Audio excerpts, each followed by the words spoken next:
Hey guys, welcome to week 160 of the Super Mario World RomHack Races. This level is called Segura o Tchan by Sammmoo.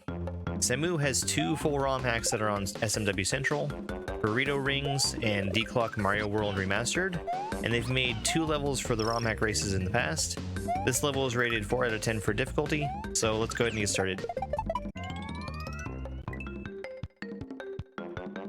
Welcome to the week 160. Have fun, guys. Made in Brazil.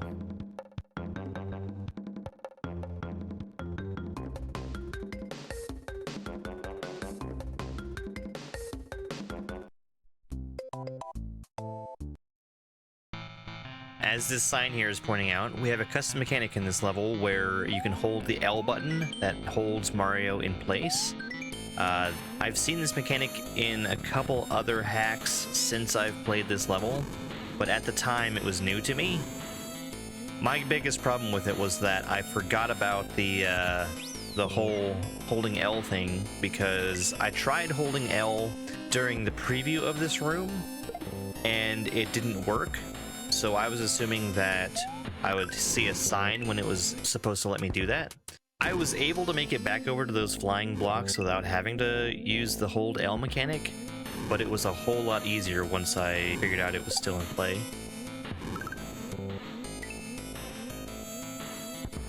This was really important to learn. I was still frozen while I hit the top of that Koopa, and having my momentum frozen kept me from bouncing up.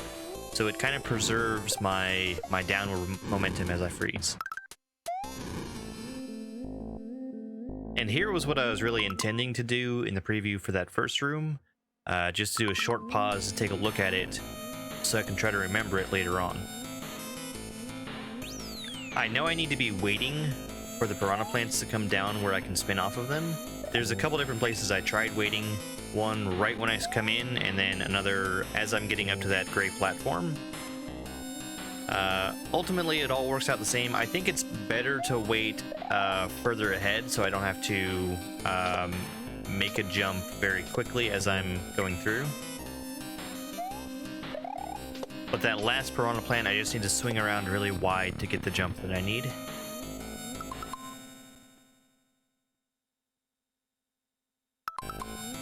I think that the intention for this room is for me to go down, grab the shell, and bounce off of the Koopa at the same time. Throw the shell into the wall on the right, and then use the flying blocks to get up and over back to the gray platform and over onto the shell. What I did instead clearly felt like cheese, but I guess it'll work. It was really good that we had the explanation here that we could get P speed by being held in place and still running left or right. I'm not too happy with the timing of when this explanation comes, because I don't actually need to use this P speed mechanic until later on. We're getting into a much longer room here, and my memory for it was really not that great. And see, the first thing that I do when I get into this room is try to get P speed off of that, off of those brown blocks that are there, but it's just not useful yet.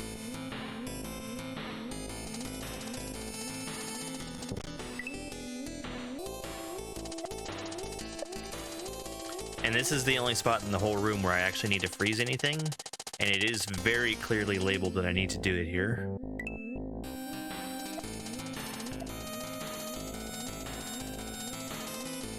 And my problem was I couldn't remember what was coming up in the level. I kept freezing to give myself some time to figure out what I needed to do next, and by the time I figured it out, it was already too late for me to actually make any progress.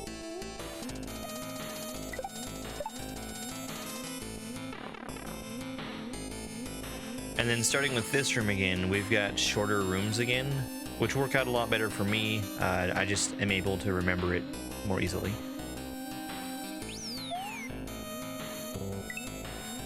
So I don't think my falling speed is actually preserved while I'm holding myself in the air. As soon as I let go, it just gives me full fall speed.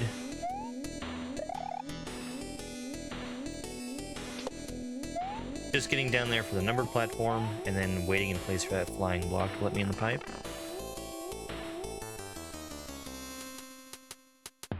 So I can see right away that there's a lot of stuff for me to jump off of. The big Dino Rhino, Blue Koopa, the small Dino Rhino that comes out of the big Dino Rhino, and I'm in here trying to jump on all of them, and I realized that if I bounce on everything, I cannot catch up to that shell. So I just make one big jump over, and that's the whole room. So finally here in this preview, I see a spot where it tells me I need to get P-Speed.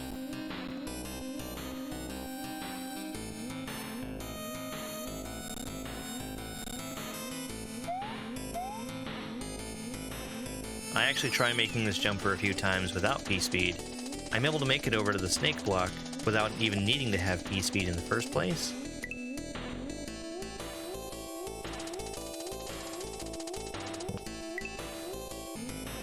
The problem I run into right here isn't that I'm not making the jumps, but I didn't start moving onto the brown blocks at the start of the room fast enough for the snakes to actually be where I need them to be to make progress. Here's where I start using P-Speed. I feel like it's a lot harder to make these jumps with P-Speed than it is not to, even though it is definitely intended by the level creator.